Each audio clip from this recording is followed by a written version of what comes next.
We are right now in Bergen, in Norway's west coast. This is the second largest city of Norway, but this is also the gateway to the majestic fjords of the western Norway. The city has over 1,000 years of history, and we are going to spend the next 3 days exploring the beauty and the history this city has to offer. So come join me on a journey as we explore Bergen on a family adventure. Let's go! So we are staying at the Moxie Bergen, which is a Marriott property. This is the only Marriott property in town, so it was a relatively easy choice for us because we wanted to stay in the Marriott property, but also this is very conveniently located right next to the main light rail station, as well as the property is absolutely gorgeous. So if you're in Bergen, this is a very good choice. And this we loved, by the way, that the station which we are boarding from is called Florida.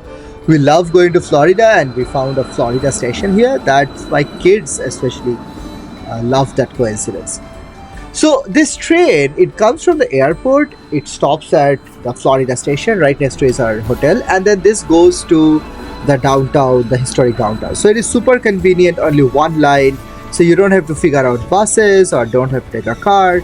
So you can just rely on this line number one. This is the end station. It's called Bergen. And this is where you have to get down and start exploring the historic downtown. Now, this area is very touristy, as you can expect. There are a lot of restaurants and hotels. So obviously you can stay here. There are a lot of hotels around this part. Now we are coming to the central square. I'm not going to try to pronounce the names of this square or the other places we are going to explore today. This is a very special monument. Each side of that monument tells the history of the four different eras of sailing history of Bergen, from the Vikings to the modern age. This intersection is actually where you have the fish market on one side, to Bryggen, to almost all the key things you start from here. If you are in Bergen, this is definitely the intersection you are going to spend a bunch of time on. And that building on the left, that is a market from 1870s, which today hosts a whole bunch of restaurants. And that's where we found this restaurant called Egon, which became our most favorite place to eat. Great food, wide selection of food, kid-friendly, and a great ambience overall. So as we cross all the shops with all the, touristy stuff, now we are entering the area of Bryggen. So this is the most famous picture which you see on Bergen's postcards. That is the UNESCO World Heritage Site of Bryggen. This has a history of over 800-900 years, but the modern buildings after a massive fire was created back in 1702. Bergen was a very important trading post of the Hanseatic tribes who came from Germany, and they used to trade stockfish starting from the year around 1400 AD.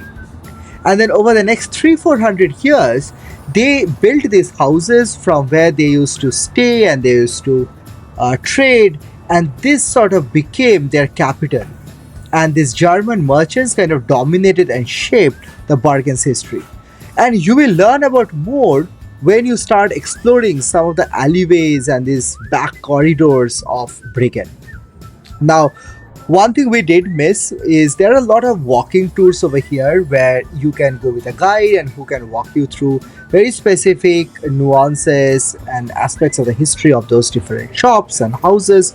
Over here, we unfortunately could not do it. My 3-year-old will not listen to somebody speaking for 2 hours, but if you're able to, that should be a no-brainer.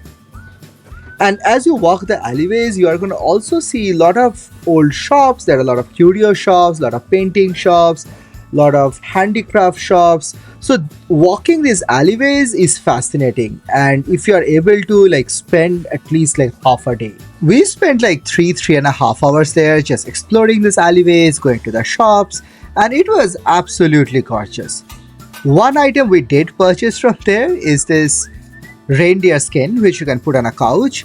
We were a little skeptical how US Customs will feel about it, but it turned out to be okay. The next stop is the fish market. So this also has its root for good 700 or so years.